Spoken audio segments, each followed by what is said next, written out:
I still remember the smell of the small thrift store on Main Street, where I spent most of my childhood rummaging through the discarded piles of clothes, searching for hidden gems. It was the only place my single mother could afford to take me, and I was enchanted by the stacks of velvet, lace, and denim. As a young girl, I would weave tales around each torn dress, imagining the exotic places it might have been worn, the hands that might have touched it. But that same passion would soon become the source of my deepest pain. Our town was a tiny, close-knit community where everyone knew everyone else's business, and my family's struggles were no secret. My mother worked multiple jobs just to put food on the table, and I was more often than not left to fend for myself, with close to nothing in my closet but hand-me-downs and mismatched socks. The other kids at school seemed to take great pleasure in pointing out my frayed collars and worn-out shoes, and their snickers cut deep. But I hedged my bets on the fantasy that I could outdo them all. I'd make the world care about style, no matter how beat up my shoes were. The weather was biting, the cold seeping into my bones like frost on a leaf.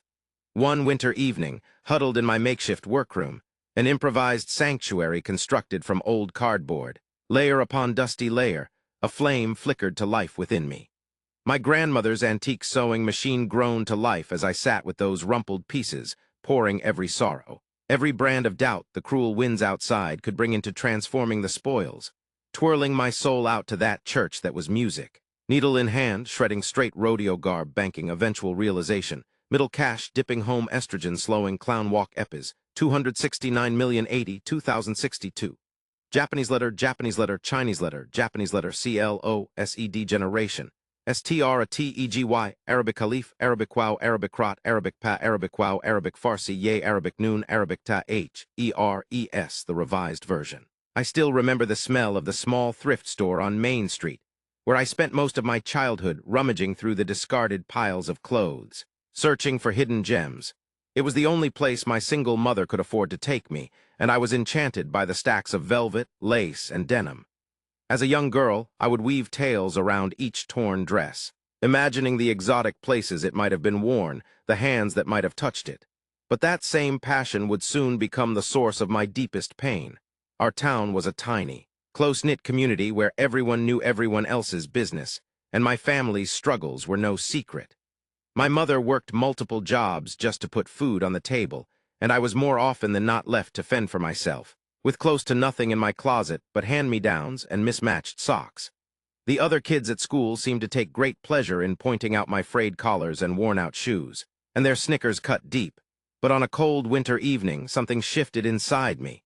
I was huddled in my makeshift workroom, a sanctuary constructed from old cardboard boxes, with my grandmother's antique sewing machine in front of me. I began to roll out the fabric, smoothing out wrinkles with a determination I had never felt before. I took a deep breath, and with steady hands, started to stitch together the pieces of my dreams. I poured every sorrow, every doubt, and every moment of sadness into that fabric, and as I sewed, I felt a sense of purpose taking shape before me. As I worked through the night, my vision began to emerge, thread by thread and seam by seam. And when the sun finally broke over the horizon, I knew that nothing would ever be the same again. As I walked home from school that day, the sting of ridicule still burning in my ears, I couldn't help but feel a sense of determination wash over me. I was going to prove them all wrong, and I was going to do it through fashion. I had always been fascinated by the way clothes could make you feel confident, beautiful, like a completely different person, and I knew that I wanted to create that for others. I wandered through the streets, lost in thought, until I stumbled upon a small, quirky fabric store that I had never noticed before. The window was a riot of color and texture, and I felt a spark of excitement ignite within me. I pushed open the door and stepped inside, surrounded by the musty scent of old fabric and the faint hum of sewing machines. As I browsed the shelves, my fingers trailing over the intricate patterns and soft fabrics, I stumbled upon a roll of the most beautiful, shimmering material I had ever seen. It was like nothing I had ever touched before. It felt like liquid, like silk, like magic. I was captivated, and I knew in that instant that I had found my inspiration. I spent hours in that store, poring over books and patterns, experimenting with different designs and fabrics. The owner, a kind-eyed old woman with a passion for textiles, took me under her wing, teaching me about the art of creation, about the way fabric could be manipulated and molded into something truly breathtaking. As I worked, fueled by my passion and my desire to prove myself. I felt a sense of purpose that I had never felt before. I was no longer just a kid with torn clothes and a dream. I was a designer, a creator, an artist. And I knew, deep in my bones, that I was going to change the world with my fashion. I began to experiment with different designs, using the shimmering fabric as my muse. I crafted fabrics, manipulated textures, and coaxed colors from the dyeing vats. The process was like a dance, each step a calculated expression of creativity. My heart swelled. I sensed the monumental impact it could bring. The power of inspiration and creativity was alive in me now, igniting the inferno that would leave my future touched forever. I still remember the sleepless nights, the endless cups of coffee, and the countless moments of self-doubt as I worked tirelessly on my first fashion collection. But despite the exhaustion and uncertainty, I couldn't shake off the excitement and anticipation that had been building up inside me. This was it, my chance to prove to myself and everyone else that I wasn't just a poor kid with torn clothes, but a talented designer with a unique vision. As I pored over sketches, patterns, and fabric swatches, I began to flesh out my ideas and bring my designs to life. But with every step forward, I faced a new challenge. Sourcing materials was a nightmare, and finding models who were willing to take a chance on a new and unknown designer was almost impossible. And then there was the issue of finding a venue for my show who would be willing to take a chance on a nobody like me. But I refused to give up. I begged, borrowed, and pleaded with anyone who would listen, and slowly but surely, things began to fall into place. A friend of a friend offered me a small venue for free, and a handful of models agreed to work with me for a fraction of the going rate. It wasn't ideal, but it was a start. Finally, the day of the show arrived. I was nervous and anxious, but as I looked out at the small but enthusiastic audience, I felt a surge of pride and determination. This was it, my moment to shine. The lights went up, the music started, and my models strutted down the catwalk, wearing the most beautiful, elegant, and outrageous clothes I had ever created. As the show came to a close, I felt a sense of elation and accomplishment wash over me. It wasn't perfect, but it was mine, and I had done it. And as the audience applauded and cheered, I knew that I had taken the first step on a journey that would change my life forever. But little did I know, the real challenge was just beginning. Would anyone take notice of my collection, or would it fade into obscurity? Only time would tell. As I stepped off the runway, the rush of adrenaline still coursed through my veins. Our first collection had been a wild success, with critics and fashion enthusiasts alike singing our praises. I couldn't help but feel a sense of vindication, thinking back to the days when I was ridiculed for wearing torn clothes. Who would have thought that those same style choices would one day propel me to the forefront of the fashion world? As I made my way through the crowded backstage area, I was approached by a well-dressed woman with an air of confidence that commanded attention. She introduced herself as Isabella, the creative director of La Maison, a powerhouse fashion brand known for its sleek, high-end designs. I was floored. What could someone like her possibly want with me? "I've been following your work and I must say I'm impressed," she said, her voice dripping with sincerity. "Your aesthetic is fresh, and your attention to detail is unparalleled. We'd love to collaborate on a capsule collection, bringing your unique perspective to our brand." I was stunned. A collaboration with La Maison? It was the opportunity of a lifetime. I thought back to the countless hours spent poring over fashion books, the late nights spent sketching and strategizing. It was moments like these that made every sacrifice worth it. Isabella and I spent the next hour discussing the finer points of the collaboration, everything from fabric choices to marketing strategies. I was amazed at how in sync our visions were, how effortlessly our ideas meshed. As we parted ways, I felt a sense of excitement and nervousness. This was it, my big break, but I knew that with this new opportunity came a new set of challenges. I was about to enter a world where the stakes were higher, where the competition was fiercer. I wondered, could I keep up? Only time would tell. For now, though I basked in the glow of this triumph, savoring the moment, who would have thought that the girl who was once laughed at for wearing torn clothes would one day be the toast of the fashion world? I still remember the first time I saw my designs featured in a prominent fashion magazine. It was surreal, like a dream come true. I had worked so hard to get to this point, and it was finally happening. The magazine's spread was beautiful, with models wearing my clothes and posing in exotic locations. It was a game changer for my brand, and I knew that this was just the beginning. As the months went by, my brand gained momentum and attention from the fashion world. Celebrities and influencers started wearing my designs, and my brand became a household name. I was known for my unique style and aesthetic, which was a fusion of high-end fashion and streetwear. People loved my clothes because they were different, bold, and unapologetic. I remember the first time I saw a celebrity wear one of my designs on the red carpet.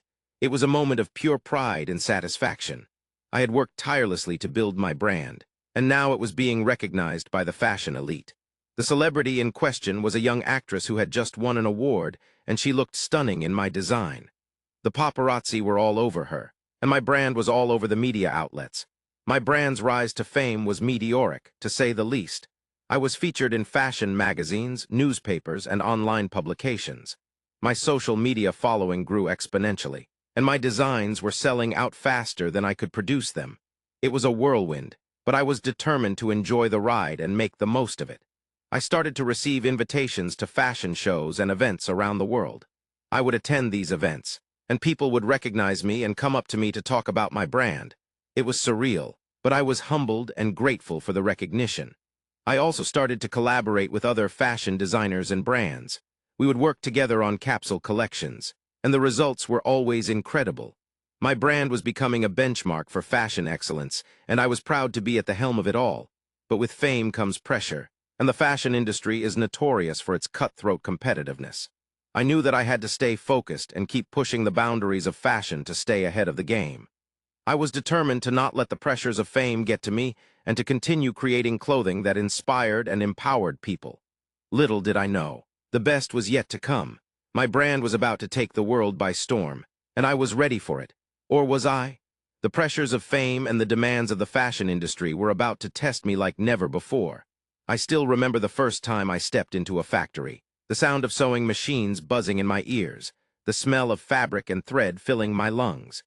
It was a world away from the glamorous catwalks and photo shoots I had grown accustomed to, but I knew that if I wanted to take my brand to the next level, I had to understand the business side of the fashion industry. My business partners and investors had been drilling it into me for months, the importance of scaling, of manufacturing, of distribution and retail. They threw around terms like supply chain and profit margins like they were going out of style, and I had to admit, it was overwhelming, but I was determined to learn. I spent hours poring over spreadsheets and reports, trying to make sense of the numbers. I visited factories and warehouses, watching as my designs came to life on a massive scale. I met with retailers and distributors, negotiating deals and shaking hands. It was a far cry from the creative freedom I had once enjoyed, but I knew it was necessary. As my brand grew, so did the challenges. Competitors began to take notice, and suddenly I was facing copycats and rival brands trying to steal my thunder. I had to stay one step ahead, constantly innovating and pushing the boundaries of fashion. It was exhausting but exhilarating. I began to realize that the business side of fashion wasn't just about numbers and profits. It was about people, too. The workers in the factories, the sales associates in the stores, the customers who wore my clothes with pride. I had a responsibility to all of them to create a brand that was not only successful, but sustainable and responsible. As I navigated this new world, I couldn't help but wonder, how would I balance the creative and business sides of my brand? Would I be able to stay true to my vision, or would the pressures of the industry consume me? Only time would tell, but for now, I was ready to take on the challenge. As I stepped off the plane in Tokyo, the neon lights of the city blinded me, and the sounds of the bustling streets overwhelmed my senses. I had come a long way since the days of wearing torn clothes to school. My fashion line had not only made me a billionaire, but it had also given me the opportunity to share my vision with the world.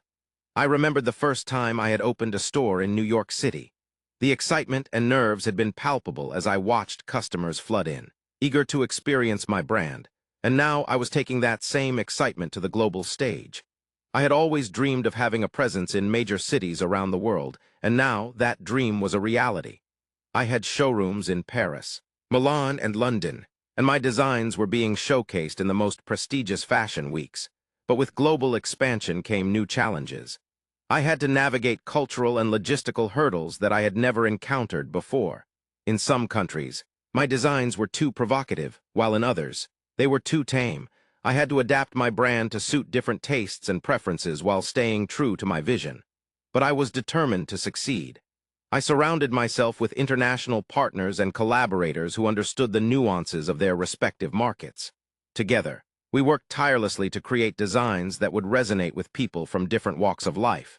It wasn't easy, but slowly we began to make inroads. Our designs started to appear in top fashion magazines, and our brand became synonymous with style and sophistication. I was invited to speak at conferences and events, sharing my story with aspiring designers and entrepreneurs. As I looked out at the Tokyo skyline, I felt a sense of pride and accomplishment. My brand had become a global powerhouse, and I was setting trends that would be followed by millions. But with this success came a new challenge. How would I maintain my brand's identity and aesthetic as I expanded further? Would I be able to stay true to my vision, or would I get lost in the process of global expansion? Only time would tell, but for now, I was ready to take on the world, one outfit at a time. I'd never imagined that the days of being ridiculed for my torn clothes would be a distant memory, a mere stepping stone on my journey to becoming a trendsetter in the fashion world. As I expanded my brand globally, I found myself at the forefront of the industry, credited with starting new trends and influencing other designers and brands. I remember walking the streets of Paris, Milan, and New York, seeing people from all walks of life wearing my designs, and feeling an overwhelming sense of pride and accomplishment. The fashion capitals of the world were now my playground, and I was determined to push the boundaries of fashion and innovation, always staying one step ahead of the curve.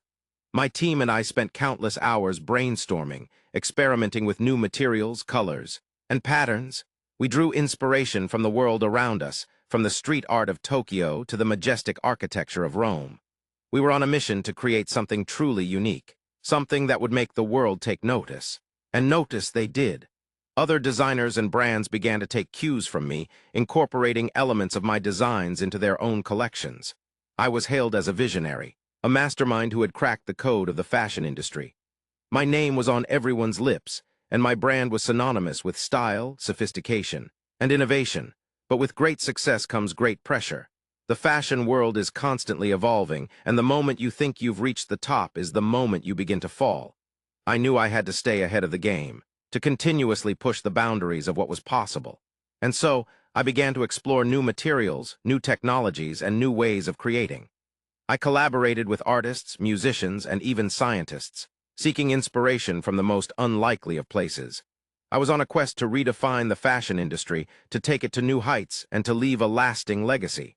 But little did I know, the best was yet to come. As I stood at the pinnacle of success, I couldn't help but wonder what the future held. Would I continue to be the trendsetter, the one who sets the tone for the fashion world? Or would I, like so many others before me, become a relic of the past? Only time would tell, but for now I was basking in the glory of my success, and reveling in the knowledge that I, the girl who was once laughed at for wearing torn clothes, was now the billionaire who set global trends. I still remember the first time I saw my face on the cover of Forbes magazine. I was hailed as the youngest billionaire in the fashion industry, with an estimated net worth that rivaled some of the most iconic fashion houses in the world. It was surreal, to say the least. I stood in my luxurious office, surrounded by floor-to-ceiling windows that offered breathtaking views of the city skyline. The walls were adorned with photos of my designs, and the tables were littered with sketches of my next collection. I felt a sense of pride and accomplishment wash over me as I gazed at the magazine cover. Who would have thought that the girl who was once laughed at for wearing torn clothes would become a billionaire before the age of 30? I thought back to my humble beginnings, when all I had was a passion for fashion and a willingness to take risks. I remembered the countless nights I spent working tirelessly in my small apartment, pouring my heart and soul into every stitch and every seam. And now, here I was, a billionaire with a brand that was recognized and respected around the world. But with great wealth comes great responsibility. I knew that I had a platform, and I wanted to use it to make a positive impact on the world. I started by supporting emerging designers, offering them mentorship and funding to help them launch their own careers. I also invested in initiatives that promoted sustainable fashion and supported marginalized communities. I attended high-end events and parties, rubbing shoulders with other billionaires and business leaders who recognized my success.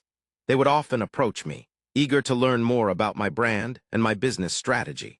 But I was more interested in hearing about their philanthropic efforts and how they were using their wealth to make a difference in the world. One such encounter led to a meeting with a prominent philanthropist, who introduced me to an organization that supported fashion education in underprivileged communities. I was so impressed with their work that I decided to partner with them, donating a significant portion of my wealth to their cause. As I looked out at the city, I felt a sense of gratitude and purpose. I knew that my wealth was not just about me, it was about the impact I could make on the world, and I was just getting started. What's next for me? The world will have to wait and see. But one thing's for sure, I'm not done yet, as I sit here in my office, surrounded by the intricate designs and opulent fabrics that have become synonymous with my brand. I am forced to confront the inevitable question: what will be my legacy? The journey that has brought me to this moment has been nothing short of extraordinary, from the humble beginnings of a child ridiculed for their torn clothes, to the billionaire status I now hold. And yet, as I gaze out at the breathtaking view of the city below, I am reminded that it is not merely the accumulation of wealth or success that defines us, but the impact we leave on the world. As I reflect on my journey, I am struck by the realization that the lessons I've learned along the way are far more valuable than any amount of wealth or fame. I think back to the days when I was rejected by my peers for my tattered clothes, and how those very same outfits became the spark that ignited my passion for fashion. I remember the countless hours spent pouring my heart and soul into creating garments that would make others feel seen, heard, and valued.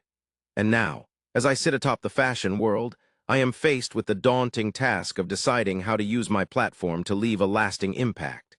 Do I continue to push the boundaries of fashion, or do I use my influence to bring about meaningful change? The answer, I realize, lies in a combination of both. As I ponder my legacy, I am reminded of the countless lives I've touched through my designs. I think of the young girl who wrote to me, telling me how my clothes had given her the confidence to be herself, even when the world seemed determined to bring her down. I think of the countless women and men who have walked into my stores, only to emerge with a renewed sense of purpose and self-worth. And it is in these moments that I am struck by the profound responsibility that comes with my position.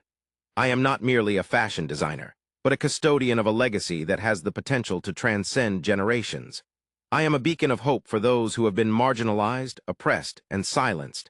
As I look to the future, I am filled with a sense of purpose and determination. I will continue to push the boundaries of fashion, but I will also use my platform to amplify the voices of those who have been silenced. I will use my influence to bring about meaningful change, to leave a legacy that will be remembered for generations to come. And as I sit here, surrounded by the trappings of success, I am reminded that the true meaning of legacy lies not in the accumulation of wealth or fame, but in the impact we leave on the lives of others.